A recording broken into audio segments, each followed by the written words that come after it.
Welcome back to Call of the Father. Today I want to share a story of a victory that I experienced in my healing and the struggle that it was to get there, and the moment that I realized where I was at and how good it felt. Um, Early in my divorce, I've shared before that I had a mission statement, and the second part of that mission statement, just trying to get through things, just trying to was in a panic mode and trying to figure out how I was going to even deal with everything. My second point in my mission statement was that I don't want to be bitter. And I really thought at that time that I could just decide I wasn't going to be bitter. And boy, did I find out it wasn't that easy and didn't work that way. And now I can even say that I'm glad because the healing that happened, it couldn't have occurred without going through that stage. Bitterness is part of the healing process. I realize that now, and there was a lot more to it than I thought or realized at the time. I felt bitterness before in my life, and I just didn't want to feel that. I didn't want to experience that at the moment when I made that mission statement. I felt very hurt. Wasn't in that bitter stage yet. I was just very hurt. And I knew that I didn't want to feel that. But boy, I kind of had to.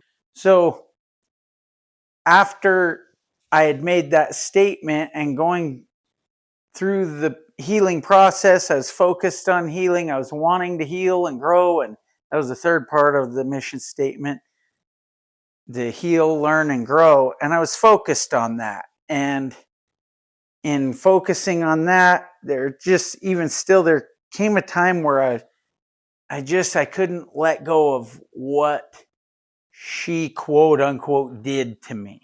Like it was very self focused or in the wrong way and focused on what she did. Now, to be clear, I say focused in the wrong way. And what I mean by that is that I was not focused on accountability. But it's important to note that there is a time to validate our feelings. My feelings are real because I felt them. I did feel hurt, and there was time to validate those feelings and feel those. But then after that, I don't want to stay there. I got to take accountability for what I can and move on from there. And in that, I even had the thought that I want to forgive her, but I didn't know how I was going to get there. And I'll go into forgiveness after the story because I have some different thoughts on that now. But I was pretty bitter. I was very angry, and in bitterness, I've mentioned before in my childhood the things that happened, some of the things that went on with my parents. I don't know that they meant necessarily to hurt me, but they didn't know another way, and they were stuck in bitterness. It's hard not to hurt others when you're bitter because you feel pain and it changes you. People, when you feel that kind of pain, there's a lashing out, and and there's a point where you want to, the people that hurt you, you even feel vindictive. It's part of bitterness. You kind of want to see them get what they deserve. You want to see them pay for what they did. And I felt that. I just kind of hoped for things to go wrong. I felt like karma's real, and I think there's some version of karma taught in probably every religion. In Christianity, it's you'll reap what you sow. And so there's some truth to it, but if we want to break cycles, we got to look at not wanting to perpetuate the pain and not wanting to see, somehow the cycle's got to break. We don't want to see people get what they deserve. We want to see them come to a realization that they were wrong and be accountable. That's the ultimate, is to be accountable and not necessarily have the cycle continue. So anyway, as I healed and grew and focused on what I could do about me and what I could be accountable for. A lot of things came up that I could be accountable for. And it's kind of crazy. I've said a lot that on paper just looked like everything was all her fault, and it's not very fair because I did bring my own toxic traits to the situation, things that I was very unaware of. And I am now, and I'm grateful that I'm aware of them. I believe that I can show up in the next relationship very different. I'm just a different person now, and believe that I can meet my own needs and not put so much pressure on somebody to meet needs that I should have been taught in childhood how to meet for myself. I think that it could be a very easygoing thing, the next relationship. Anyway, so back to the healing and growing and just focusing on what I could do about me and being accountable.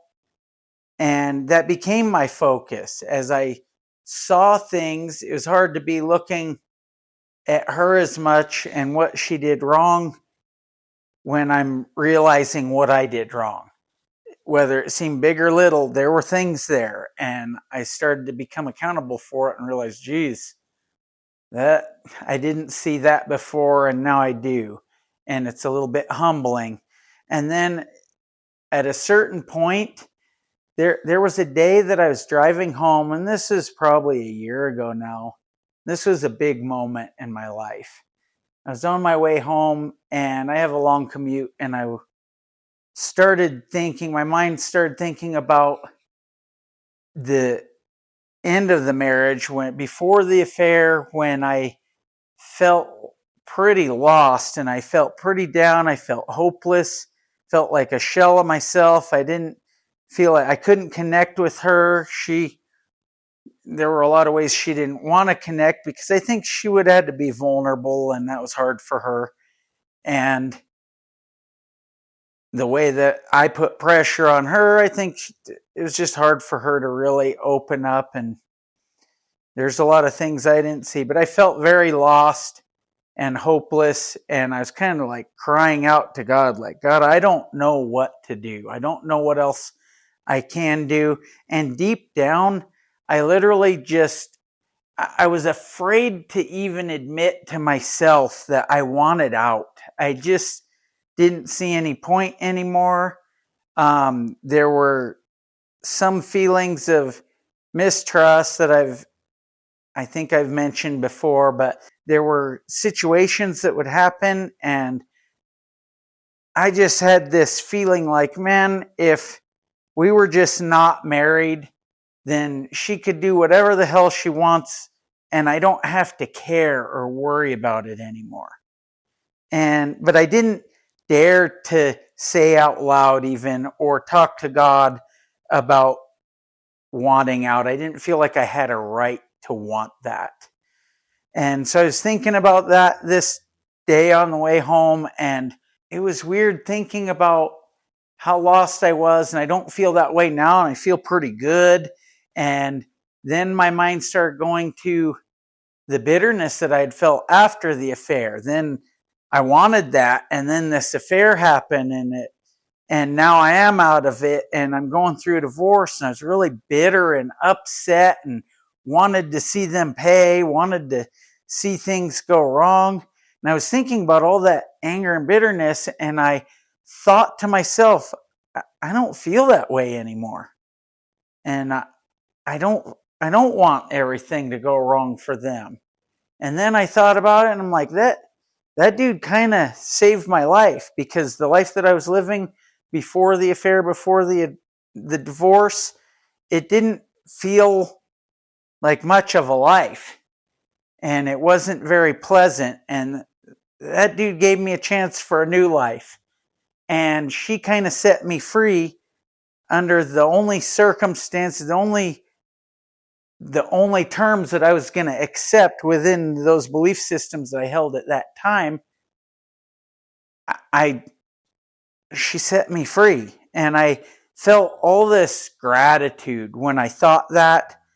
I just felt overwhelmed with emotions and gratitude, and I thought, it wasn't easy going through, but I got what I wanted. I'm in a I got a fresh start, and I've been taking accountability for myself, and I felt a lot of gratitude. And I came to a stoplight, and I closed my eyes and I put my hand on my heart, and I just felt all these feelings of love and gratitude.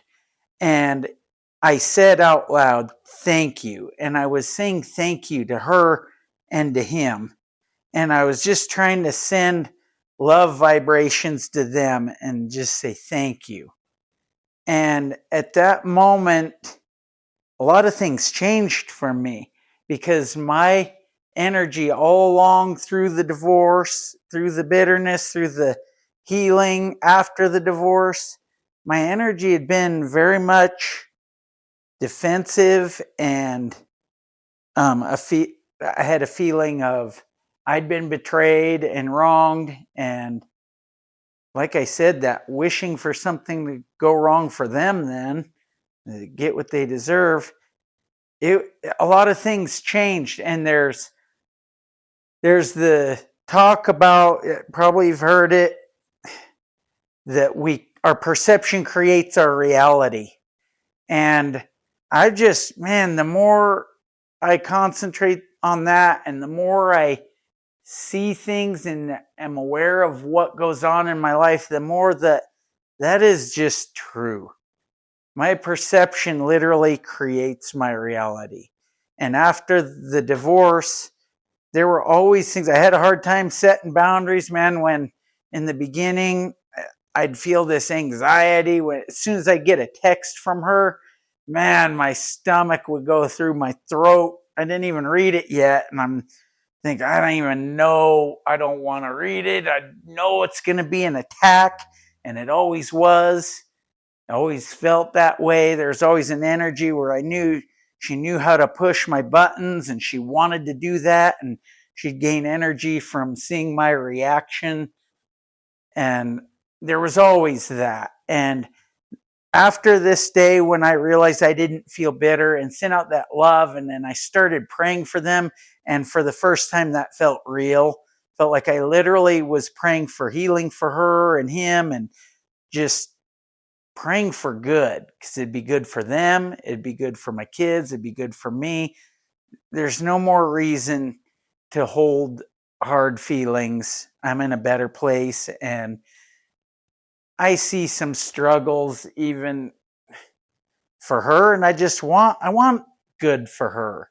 I frame it now, what happened, as an act of love. Maybe that you could make the argument that I'm over romanticizing it, but I'm going to frame it how I want, and that's how I want to frame it. It was an act of love, and she set me free because she couldn't meet my needs. She didn't know how, and I didn't know how to change so that my needs were more reasonable. And there's just a lot there. She was under a lot of pressure trying to love that unhealed version of me. So I frame what happened as an act of love on her part, and I pray for good for her. I pray for healing. I pray for just good things for both of them. And I started seeing the energy just shifted after that. It's been several months. In fact, it's been close to a year, if not a year. And I feel like, looking back, I realized everything changed after that. After I came to that realization, everything just changed. The energy felt different. I don't feel attacked by her. I don't know if that's my perception and it's creating that reality, or if she felt the shift in energy. She may or may not be conscious of it, but I feel like there is a change. I feel like she's not attacking so much, and things are just different. There was, even the other day, there was a text. She sent me a text, and I don't get that anxiety anymore. When I see texts from her, it's kind of like, I can deal with whatever. And I open it and see what we got. And not too long, about a week ago, there was a text, week and a half ago, and I opened it and she'd sent me an Instagram short reel, and it was from a podcast, and the guy was talking about daughters and that their confidence comes from their fathers. And he was just talking, it was real warm and heartfelt, and he was saying that we need to build up our daughters and that they're going to face mean girls at school. I'm not probably doing it justice, but I I heard that, I listened to that reel, and the old feelings were there for a second. I thought it, and but I thought about it. I didn't feel it as much as I thought about it. I was like, is she attacking? Is she saying that I don't do well building up our daughters? Is she saying this is what you should do and you don't? And I sat on it for a little bit and I thought about it, and I was like, she did not come out and say, she just sent me the reel. And I can take it how I want. And my perception is that it was a compliment. She's saying, you're doing a good job with our daughters, and you're building them up and you're giving them confidence. And I feel like I am. And I could talk to my daughters, and I think that they'd say that mostly. I'm not perfect. There's days, yesterday felt like a complete failure on so many levels. That kids were all here and there felt like so many negative emotions. The kids were at each other's, they're kind of on each other, and we worked through it in the end, but man, it was hard. And so there's days I fail, but I think overall I've got the right intentions, and I'm trying to build up my kids. I do want to build them up. I don't want them to feel the shame that I felt as a kid. The last thing I want them to feel is that. I want them to feel that I believe in them, and I believe they can do better than I ever did, and that I ever will do, and that they've got a head start, and that they can come up with fresh ideas that are amazing, things I wouldn't think of. And I just want to build them up to be able to believe in themselves. And so I decided to take this text when she sent me that reel as a compliment. I'm like, she did not come out and say, you're a shitty dad. She didn't do any of that. So I took it that way. I sent a thumbs up and I said, I agree. And it was subtle, but in my way, I was trying to say, thank you. I didn't want to say thank you if she didn't mean, but I didn't want to assume, but I kind of just left it at that.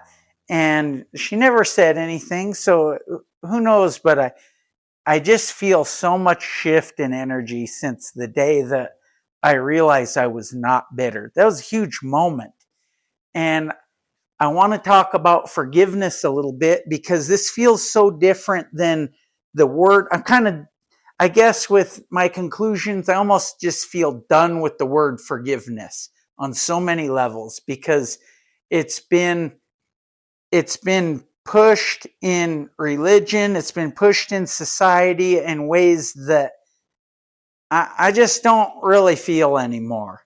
I think of forgiveness, I just, somebody saying, I forgive you, and I can just picture some self-righteous fuck sitting there feeling like they're better than the person that they're forgiving, and they're saying, I forgive them because I believe that I'm better. it's the feeling that comes out of it. And I feel so different about this day that I realized I was not bitter anymore. I didn't realize that I was better. I'd been focusing on myself and taking accountability for my part. And in conversation about this, I had this episode idea the other day, and I was talking to somebody very close, and he said, well, you don't really feel that you're equally to blame for what happened, do you? Like, it's hard for him to accept, and I get it. He's been tortured in certain ways under a narcissistic dynamic by this person.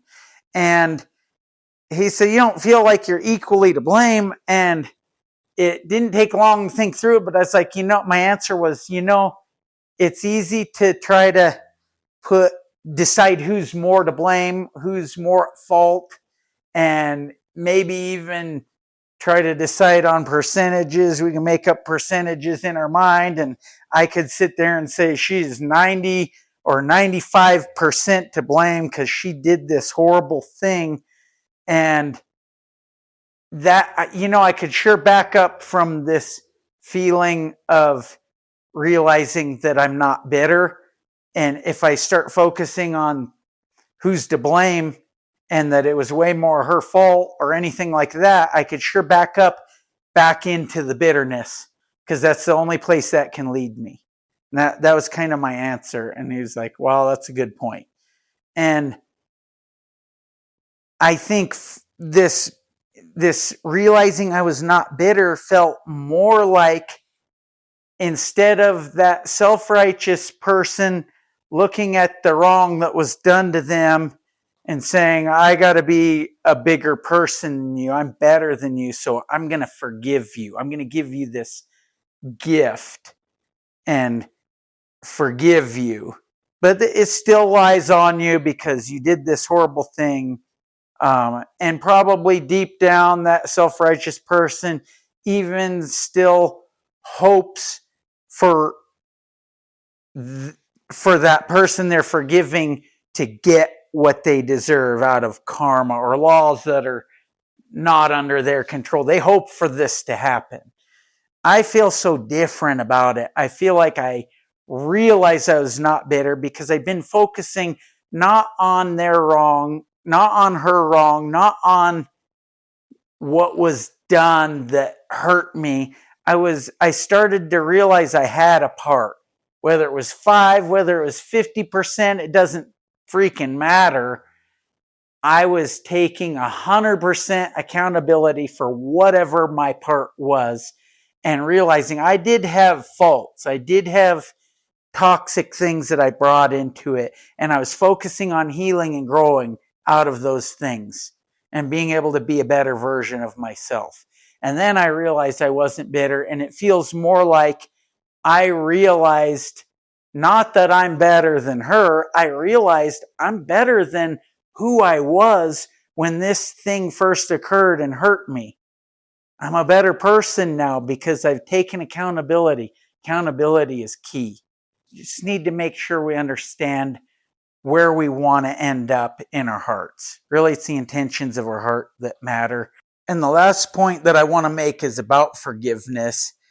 If you go and ask somebody for forgiveness, it feels like, it's not very fair. If I did something to offend somebody, something that hurt them, then for me to realize it, I may actually feel remorse.